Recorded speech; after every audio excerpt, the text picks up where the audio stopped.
Money Down, episódio 7, com o nosso convidado especial, Vitor Paiva, quarterback da Seleção Brasileira. Estamos 21-7 nessa temporada, 75% de aproveitamento. Não esquece, curte o vídeo para entregar para a galera, compartilha e vamos para mais uma semana histórica, né?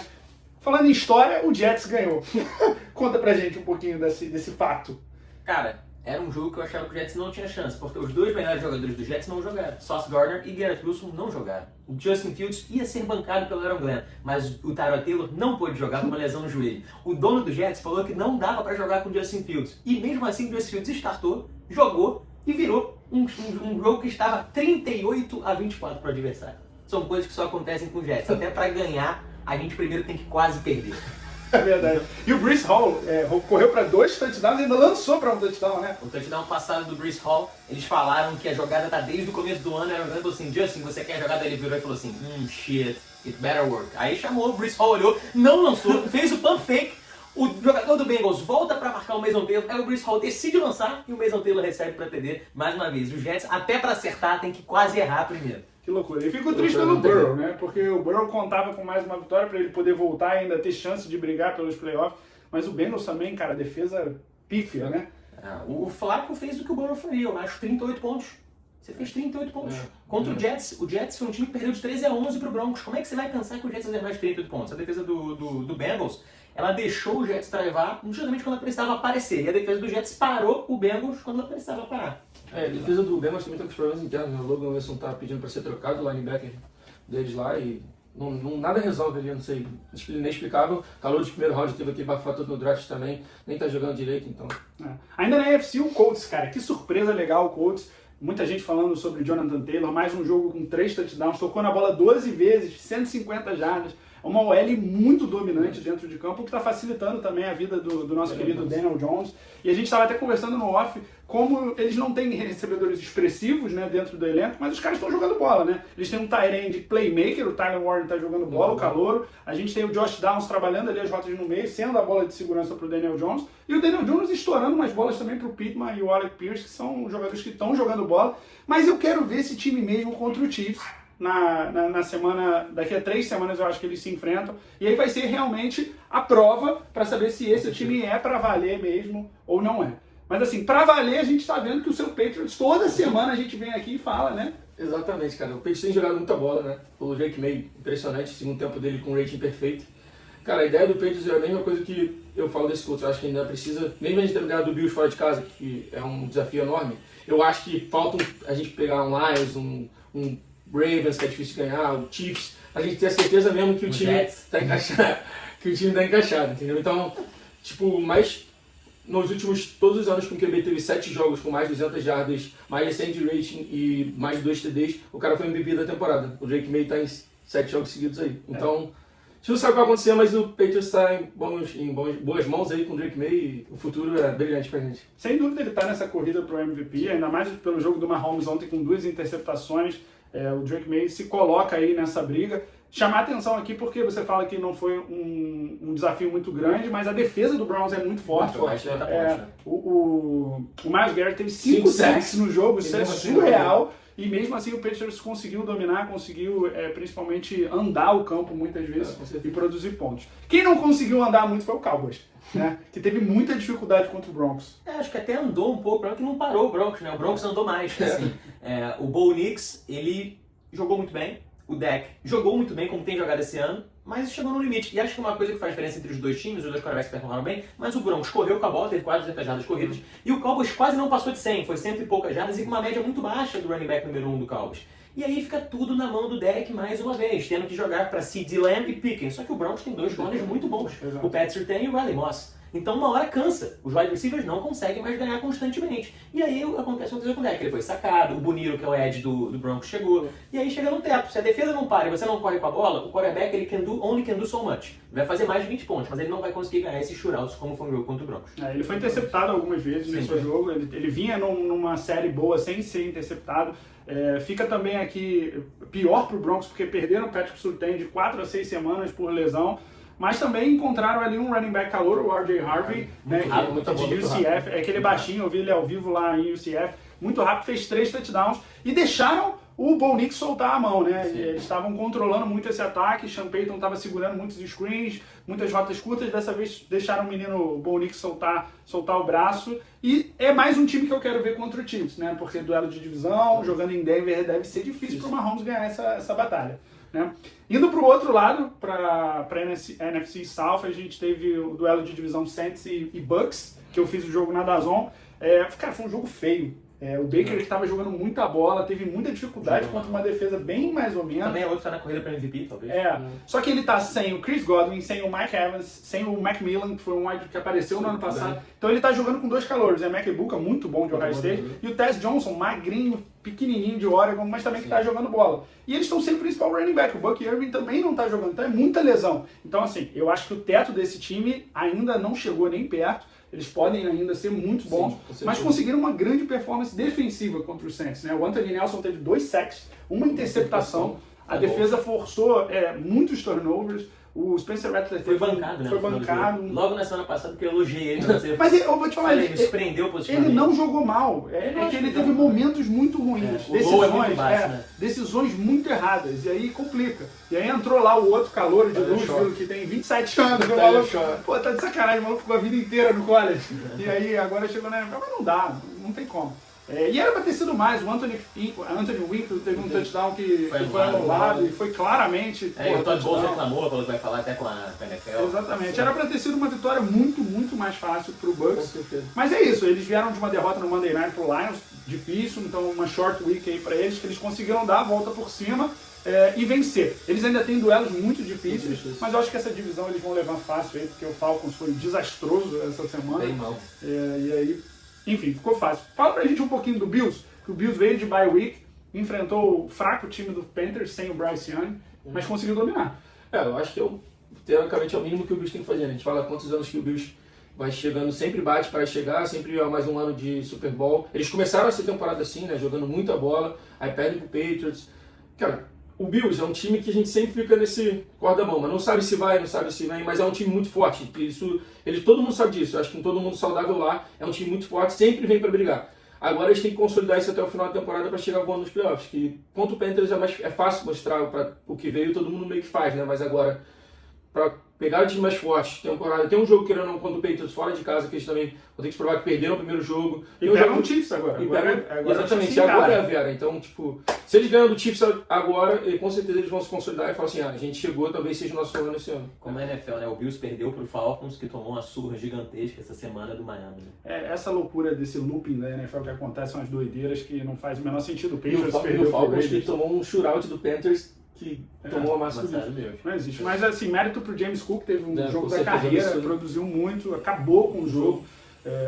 E ainda dentro dessa conferência que a gente fala de tantos times bons, um dos times que era muito favorito para essa temporada, o Ravens, não está conseguindo se provar, mas teve uma boa vitória, uma vitória muito importante, porque se eles ainda querem pensar em playoffs, eles precisam ganhar agora. Sim, e é um jogo interessante contra o time do Bears, né? O time do Bears com o Ben Johnson, com o Caleb Williams jogando um jogo mais moderno. Só que o Ravens ainda sabe ganhar esses jogos difíceis. Achei que o Tyler Hundley jogou bem e o ataque do Ravens estava mais acostumado a ter um QB como o Hundley comandando. Sim. Muitas jogadas com 3 caras no backfield além do Hundley, misdirection. E aí teve uma situação do jogo que era 4 gol pro Baltimore. Eles arriscam, não conseguem. Chicago pega a bola e o Caleb Williams é interceptado em 2 jogadas depois.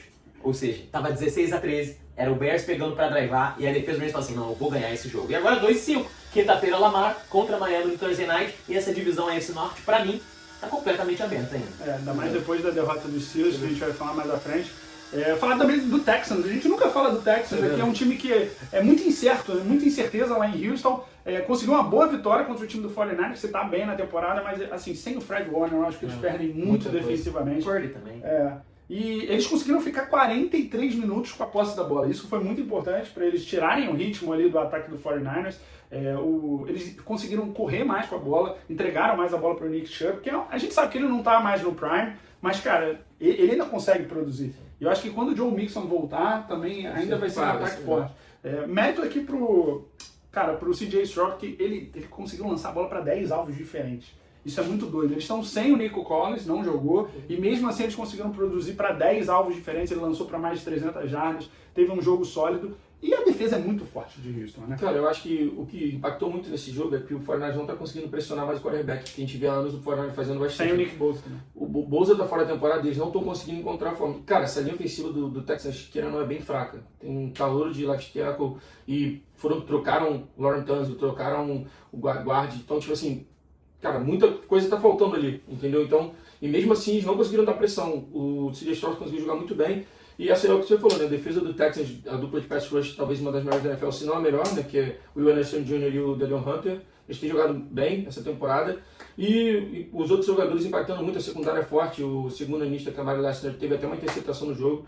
Joga muita bola, veio lá de Georgia, junto, fazendo dupla com o Stingley, que é um dos melhores corners, não o melhor da NFL, depois do Surtain. E é isso, cara. Acho que é uma defesa bem sólida e eles podem dar trabalho aí, mas eu acho que essa linha ofensiva vai segurar de bastante, cara. Mesmo com o jogo corrido que tá entrando, eu acho que quando pegar um time que tenha DL mais forte, vai ser bem difícil eles conseguirem segurar. E assim, foram 0 sacks nesse jogo para o L do Texans. O DeMeco Ryan conhece muito bem o Sean McVay, o Kyle Shanahan. Então, assim, soube ali anular principalmente as armas ofensivas do 49ers. Ainda o Vitor falou sobre o Dolphins. O Dolphins teve uma vitória surpreendente esse final de semana. Tudo bem que foi um estádio fechado e aí ajudou um pouquinho mais eles, mas quebrou o Falcons, né, cara? Bizarro. Acabou pro Kirk Cousins? Cara, eu não sei, cara. Eu acho que ele tem que mudar de áreas. Eu acho que não deu certo pra ele lá em Atlanta. Porque eu acho que o Kirk Cousins é um bom jogador, cara. Eu acho que tem muitos QB na liga que estão performando que são piores que ele. Principalmente essa temporada tem vários QB machucados, os QBs principais machucados, e eu acho que ele é muito mais nome que vários estão jogando. Mas na bola, realmente, quando tá na mão dele, ele não tem feito o porquê. E querendo ainda carrega um contrato muito grande, né? Não sei qual time que vai embarcar nessa barca dele aí. Mas é difícil, cara. O Falcons é um time que ganha do Bills uma semana, na outra entrega, o Bijan Robinson não conseguiu fazer nada no jogo. E o Tua teve um jogo magistral, né? Jogou muita bola. Precisava ter esse Também acho, né? Porque pelo menos ele fez a primeira vez em campo alguma coisa. Porque ele só tava falando bagulho brilhante no microfone, né? Só falando merda gigante. Aí agora ele fez em campo, então tá melhorando algumas coisas em Miami. Mas mesmo assim, cara, eu não sei essa tipo vitória de Miami, de Jets e tal, eu não sei o quão bom, quão ruim é pros times, entendeu? Porque eles vencendo mais vão acabar perdendo a primeira pick, aí fica loucura, entendeu? Cara, essa semana, mudando de assunto, eu postei lá num comentário num desses posts na internet falando que o Scaribo não durava 2 anos na NFL. Aí um cara comentou, você começou a assistir a NFL agora, né? Aí eu falei, agora, recente, sou novo no esporte. Aí o Scaribo teve a lesão que teve, mais uma na vida desse Giants. E um jogo que o Eagles dominou, mesmo sem o A.J. Brown. Sim. Ouvi um papo aí de arbitragem, que errou bastante contra o Giants. Mas assim, o Eagles ainda é o time dominante do ano passado? O ataque do Eagles precisa de uma coisa para funcionar, um jogo corrido dominante. Se você conta um jogo que ele teve de mais de 100 jardas, 150 jardas, o Eagles provavelmente vai ganhar o jogo, porque tem uma boa defesa. E o Jalen Hurts, eu costumo dizer que ele é um primo rico do Justin Fields. Os dois veem um jogo muito parecido. Tem uma leitura no máximo, entregam bem pro jogo corrido, podem puxar. Mas o Jalen Hurts, quando as coisas acontecem, quando o Eagles corre e a defesa tem que descer e deixar o Devonta Smith no 1-1, mesmo sem o A.J. Brown, deixar o Goddard no 1-1, ele vai produzir. Ele vai colocar a bola lá. E foi o que aconteceu. O Devonta Smith teve um baita jogo, o Goddard com 2 touchdowns mais uma vez no ano incrível, e fica difícil de parar. E o Giants tem o contrário no seu ataque, né? O Giants tem o contrário. O Scaribo machuca, fica difícil correr com a bola. E quem é o cara que vai ganhar o 1-1 pro Jackson Dart? Não tem. O Slayton ganha uma bola vertical, mas ele faz OPI e não vale o touchdown. O Malik Neighbors está fora. Quem vai ganhar pro Jackson Dart? O Andrew Robinson é um cara que trabalha no meio do campo ali, mas também não consegue. É difícil. A vida do Jackson Dart agora, nesse momento, está muito difícil em Nova York. Mas a gente tem esperança que o futuro pode ser bom para ele. Para fechar, vamos falar de Monday Night e Sunday Night. Sunday Night, o Jordan Love, ninguém tá falando do Jordan Love para MVP, tá? É um cara que tá protegendo bem a bola, ele teve 20 de 20 no jogo em um determinado momento, na cara do Aaron Rodgers, conseguiu produzir fora de casa, distribuindo a bola. Né, Pittsburgh? Difícil. E assim, todo mundo também, ninguém fala dos recebedores, mas cara, eles não têm nenhum recebedor espetacular, mas eles têm 2 armas que esticam o campo, com o Matthew Golden, que veio de Texas, e o Dobson estica um pouco o campo. E o Watson também. E o Watson estica o campo, que voltou agora de lesão. Fez big play. Fez. O Dobbs tá trabalhando o meio ali, e o Tucker Kraft, que é o tight end, mais de 100 jardas. Muito difícil. Muito bom jogador, principalmente na red zone ali, ele aparece. Então, e além disso, eles ainda têm o Josh Jacobs, cara, que é um excelente running back. Então, é um time que tá conseguindo pressionar os quarterbacks adversários. Micah Parsons teve mais um jogo com sack. Jogou muito bem. A secundária ainda deixa um pouquinho a desejar, mas também está engrenando. Então, assim, é um time pra gente ficar ligado. Não me surpreenderia se o Packers chegasse no Super Bowl. Só que o Packers, esse jogo realmente ele mostrou, tipo, o Packers. Eu acho que já jogou muita bola, o time foi muito bem. Só que todos os outros jogos do Packers, mesmo vencendo ou não, tava um joguinho meio truncado, entendeu? É aquele vence, mas não convence, entendeu? Nos últimos jogos. Eu acho que se ele partir de agora e todas as apresentações serem igual foram essas, esquece. E sobre o Monday Night, nada muito pra falar do Chiefs. Venceu bem o fraco time do Commanders, né? Mas esse jogo Sem o Shane Daniels foi ainda mais difícil. O início do jogo foi o Marshall Lattimore conseguiu uma interceptação milagrosa contra o Mahomes e depois o Kelsey dropa uma bola. Às vezes a luz atrapalha, né? O Deebo Samuel também dropou uma bomba, foi a mesma coisa. E aí o Mahomes foi interceptar 2 vezes num jogo que era para ter sido tranquilo, mas aí acabou que até foi depois. O Kelsey teve mais 100 jardas, 1 TD, o Mahomes lançou para 3 TDs, 299 jardas. Tá nessa briga firme aí pro MVP. E agora tem um duelo muito importante contra o Bills. Eu já vou falar com a minha primeira dica aí, Kelsey 20 jardas e o Mahomes para correr 20 jardas também nesse jogo. Acho que vai ser um shootout, o Mahomes está correndo muito com a bola. E a minha outra dica é o Packers que vai enfrentar o Panthers em casa. É o jogo que eu vou estar lá na DAZN comentando, então não perde, esteja comigo lá. Menos 3,5 pro Packers e 20 jardinhas do Dobbs para esse jogo também acho bem seguro. Quais são as suas dicas, Trini? Cara, minha bet desse semana vai ser o Patriots, Moneyline com um TD do Drake May. Drake May vem jogando muita bola em todos os jogos. A gente enfrenta o Panthers dentro de casa, que vem de... Desculpa, o Falcons dentro de casa. Que vem de uma... que a performance horrível. E é um time que não convence, independente do QB que vier. Eu acho que o Patriots tem total chance de vencer esse jogo. E o outro jogo é o Lions e Vikings. Eu peguei Lions Moneyline com 50 jardas do Gibbs. O que acontece? Eles vêm de bye week, tá? E antes da bye week eles tiveram uma performance incrível, jogando muita bola. Eu acho que eles vêm descansados. Principalmente a galera da secundária que estava machucada vai voltar para esse jogo. Então, tipo assim, eles vêm com um time bem mais forte, sólido, para bater esse time do Vikings aí que cedeu na última rodada mais de 110 jardas pro Kemeny Vidal, um time do Chargers que vem jogando uma bola bem mais ou menos. Eu acho que tem muita chance de bater essa bet aí. Posso dar um palpite? Lógico. Jets não perde porque joga contra a bye week. Pode apostar. É safe. A não ser que eles inventem um amistoso, um jogo treino para perder. Bruno, obrigado pela presença. Tamo junto. E é isso. Não esquece, curte o vídeo e compartilha com geral. Vai. Valeu.